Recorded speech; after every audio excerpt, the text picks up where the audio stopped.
चलिए शुरू करते हैं आज का विषय। भाग एक, संघ व उसका राज्य क्षेत्र।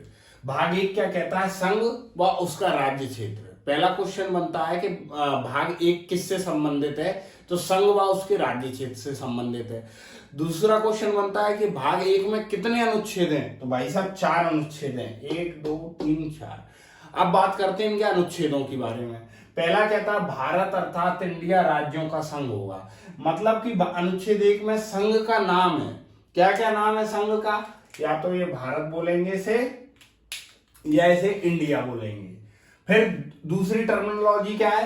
राज्यों का संघ होगा। इससे मतलब है कि भारत जो संघ है, भारत संघ और राज्यों के बीच कोई समझौता के तहत ये एक नहीं हुए हैं, ये शुरू से ही एक थे। ठीक है, मतलब राज्य कितना भी चाहे संघ से अलग नहीं हो सकता है। ये राज्य कितना भी चाहे, ये राज्य कितना भी चाहे संघ से अलग नहीं हो सकते हैं। लेकिन अगर संघ चाहे तो राज्यों की सीमाओं में परिवर्तन कर सकता है, उनका विनाश कर सकता है। इसलिए कहा जाता है कि जो भारत संघ है वो विनाशी राज्यों का अविनाशी संघ है। मतलब राज्यों का तो विनाश हो सकता है पर संघ का नहीं हो सकता। फिर अनुच्छेद 2 पे आते हैं। पहला हो गया नए राज्यों का प्रवेश। देखिए, नए राज्यों के प्रवेश को आप एग्जाम्पल से समझिए। जैसे कि ये भारत है, ठीक है, ये भारत है, ये वो है पाकिस्तान। अब पाकिस्तान आपसे आके हमारी सरकार से कहे कि देखिए आप हमें अपने राज्य में सम्मिलित कर लीजिए, हमें भारत संघ का हिस्सा बनना है। तो ये क्या होगा? अनुच्छेद 2 के तहत होगा। अनुच्छेद 2 के तहत इसमें जो प्रावधान दिए गए हैं कि नए राज्यों का प्रवेश, तो पाकिस्तान को हम भारत में सम्मिलित कर सकते हैं। अगर अब बोला जाएगा कि ऐसा कभी हुआ है क्या? तो जी हाँ, ऐसा हुआ था। कब हुआ था? तो भैया ऐसा हुआ था 1974-75 में।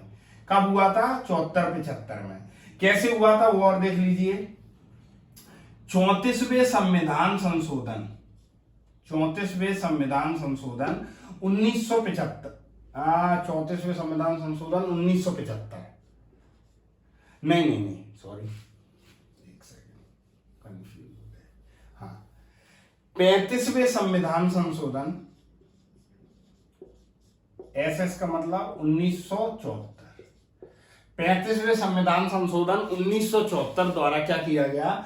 सिक्किम जो था, सिक्किम के शासक था चौग्याल, उसने भारत सरकार से कहा कि आप हमें अपने राज्य में सम्मिलित कर लीजिए। तो सरकार ने बोला कि हाँ ठीक है भैया, अनुच्छेद 2 के तहत आप इस राज्य में सम्मिलित हो जाओ। तो किसको? सिक्किम को। ठीक है, लेकिन 1 साल बाद क्या हुआ? वहां की जनता, सिक्किम, 1 साल बाद क्या हुआ? वहां की जनता ने क्या कर दिया? विद्रोह, जनमत संग्रह कराया गया कि नहीं, हम तो पूरा देश ही भारत में सम्मिलित होना चाहते हैं। तो फिर क्या किया गया? 36वें संविधान संशोधन 1975 द्वारा इसको, सिक्किम को पूर्ण राज्य का दर्जा दिया। शुरुआत में इसको सहअस्तित्व दिया था कि ठीक है आप अपना शासक रहोगे लेकिन हम आपके उसमें रहेंगे, मतलब आप हमारे संघ में रहोगे लेकिन पूर्ण रूप से नहीं रहोगे। ठीक है, तो अनुच्छेद 2 के तहत ये किस्सा समझे। अब आता है महत्वपूर्ण अनुच्छेद 3, नए राज्यों का निर्माण, पुराने राज्यों में परिवर्तन, उनके नाम में परिवर्तन, उनकी सीमा में परिवर्तन, तमाम चीजें। यही टर्मिनोलॉजी है कि विनाशी राज्यों का अविनाशी संघ।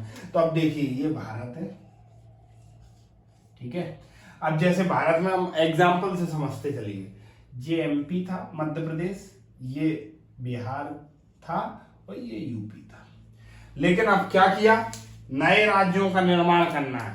तो नए राज्यों के निर्माण के लिए ये एमपी से छत्तीसगढ़ अलग कर दिया, 2 राज्य बना दिए, छत्तीसगढ़ को अलग नाम दे दिया। नए राज्यों का निर्माण, पुराने राज्यों में परिवर्तन, पुराना राज्य था इसमें परिवर्तन किया, नए राज्य का निर्माण कर दिया।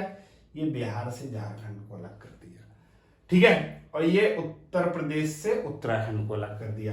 तो इस तरीके से अनुच्छेद 3 क्या कह रहा है कि भारत के जो अंदर के राज्य हैं, भारत राज्य क्षेत्र के 2 में दूसरे देश, कोई दूसरा देश है वह भारत में सम्मिलित होना चाह रहा हो, इसमें जो भारत के अंदर के राज्य हैं उनको परिवर्तित। इसका लेटेस्ट एग्जांपल था जम्मू कश्मीर। ये जम्मू कश्मीर को 2 भागों में बांट दिया, लेह लद्दाख और जम्मू एंड कश्मीर।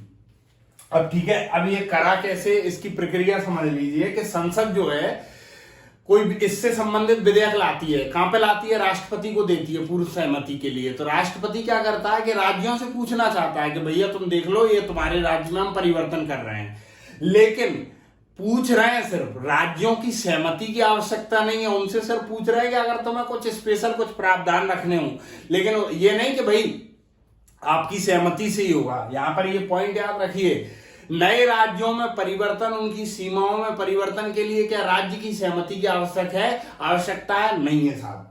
ठीक है, तो पूछ लेती है, राष्ट्रपति पूछता है, अब वह राज्य चाहें तो वो परिवर्तन के लिए भेजें कि भैया ये बदलाव कर देना। अगर संसद चाहेगी तो ऐसा परिवर्तन करेगी, संसद नहीं चाहेगी तो परिवर्तन संसद नहीं करेगी राज्यों के द्वारा।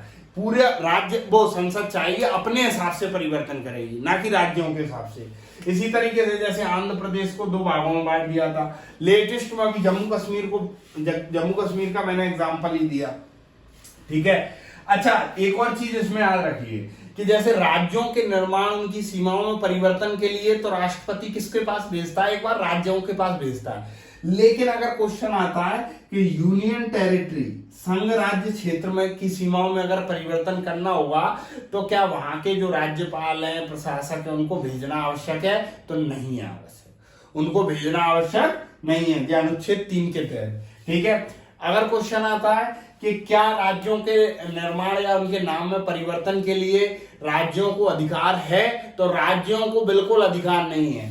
ठीक है, अब तीसरे के बाद अनुच्छेद 4 की बात करते हैं, विधि बनाने का अधिकार। देखिए यहां पर ये पॉइंट इंपोर्टेंट है।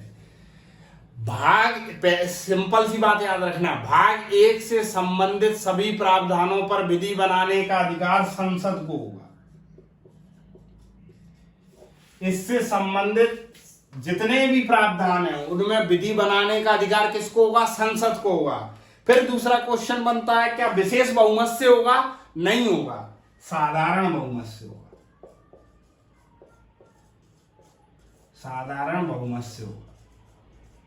किससे होगा? साधारण बहुमत से। तो ये हम भाग अनुच्छेद 1, 2, 3 और 4 के बारे में क्रमानुसार समझते हैं।